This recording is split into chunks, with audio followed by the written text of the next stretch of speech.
హన్మకొండలోని BRS party కార్యాలయంలో నిర్వహించిన media సమావేశంలో మాజీ ఎమ్మెల్యే దాస్యం వినయ్ భాస్కర్ మాట్లాడుతూ నాయని రాజేందర్ రెడ్డి చేసిన అభివృద్ధి మీద నమ్మకం ఉంటే ఎమ్మెల్యే పదవికి రాజీనామా చేయి, ఇద్దరం పోటీ చేద్దాం, పోటీ చేసి నేను ఓడిపోతే శాశ్వతంగా రాజకీయాలకు దూరంగా ఉంటా అన్నారు. తెలంగాణ వాదులు నాపై ఒత్తిడి చేస్తే తెలంగాణ కోసం రాజీనామా చేశా, మీకు మీ మీద నమ్మకం ఉంటే రాజీనామా చెయ్యాలన్నారు. నాయని రాజేందర్ రెడ్డి వన్ టైం ఎమ్మెల్యేనే, అడ్డిమారి గుడ్డి దెబ్బలా గెలిచాడన్నారు. అసెంబ్లీ సాక్షిగా అబద్ధాలు మాట్లాడిన చరిత్ర నాయని రాజేందర్ రెడ్డిది అన్నారు. నేను ఓడినా గెలిచినా ప్రజల మధ్యలో ఉంటా అని తెలిపారు. చిల్లర కథలు బంద్ చేయి, వ్యక్తిగత దూషణలు బంద్ చేయి, ఇంకా చాలా మాట్లాడినావు. ఇప్పుడు అందరు కూడా జాతరలు పోయే తొందరలు ఉన్నారు. నేను ఒక్కటే ఛాలెంజ్ చేస్తున్నా, గడికి కేటీఆర్ గారితోని పోటీ పడదామని చూస్తున్నావు. అరే మా డివిజన్ పార్టీ అధ్యక్షులతో పోటీ పడు. ఖచ్చితంగా రేవంత్ రెడ్డి, కేటీఆర్ గారు రేవంత్ రెడ్డికి ఛాలెంజ్ చేస్తేనే తోక ముడిచిపోయినాడు. ఇక నువ్వు కేటీఆర్ గారి గురించి మాట్లాడితే ఏం చెప్పాలి? ఆకాశం మీద ఉమ్మేస్తే ఏమవుతుంది? నీ మీదనే పడుతుంది.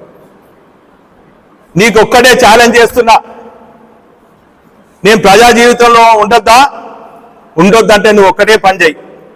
నీ మీద నీకు నమ్మకం ఉంటే, నీ అభివృద్ధి పైన నమ్మకం ఉంటే, నీ పార్టీ పైన నమ్మకం ఉంటే, నీ రేవంత్ రెడ్డి ఎన్నికల సమయంలో ఇచ్చిన హామీలపై నమ్మకం ఉంటే, నీపై నీకు నమ్మకం ఉంటే, నీ తొట్టి గ్యాంగ్ మీద నమ్మకం ఉంటే 4 రోజులలో జాతర అయిపోయినాక 4 రోజులలో రాజీనామా చెయ్యి.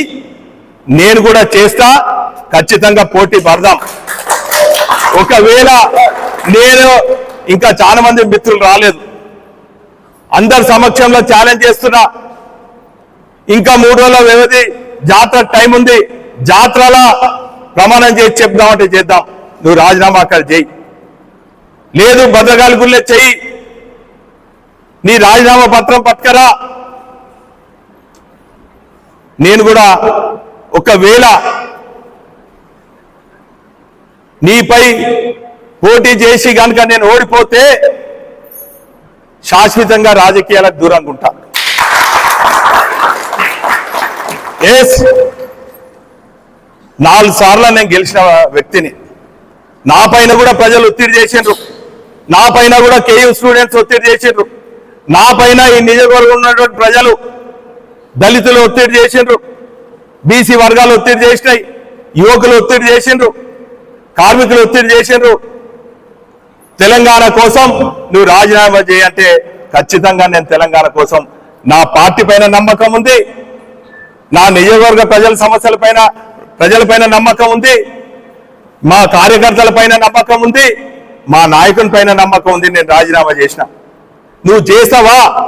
దమ్ము ధైర్యం ఉందా? చేస్తే చెయ్యి. నీ నిజాయితీని నిరూపించుకో, నీ అభివృద్ధిని నిరూపించుకో, నీ మేనిఫెస్టో హామీలు నిరూపించుకో. అంతే తప్ప ఈ చిల్లర మాటలు బంద్ చేయాలని కూడా ఈ సందర్భంగా తెలియజేస్తున్నా. నువ్వు వన్ టైం ఎమ్మెల్యే, అడ్డిమారి గుడ్డి దెబ్బల్లో గెలిచినావు. గెలిచి 2 ఏళ్ళు కాలేదు, 200 మంది మా కార్యకర్తల పైన అక్రమ కేసులు. నేను ఈ వేదిక ద్వారా పోలీస్ అధికారులకు కూడా రిక్వెస్ట్ చేస్తున్నా, హెచ్చరిస్తున్నా, ఇటువంటి అడ్డిమారి గుడ్డి దెబ్బ నాయకుల మాటలు నమ్మి మా కార్యకర్తలను కనుక వేధించిందనుకో ఖబర్దార్ పోలీస్ అధికారులను కూడా చెప్తున్నా. నేను అందరిని అంటలేను. నా 40 ఏళ్ల రాజకీయ జీవితంలో ఎంతో మంది పోలీస్ అధికారులు కూడా సమన్వయంతో పనిచేసి, నేను కూడా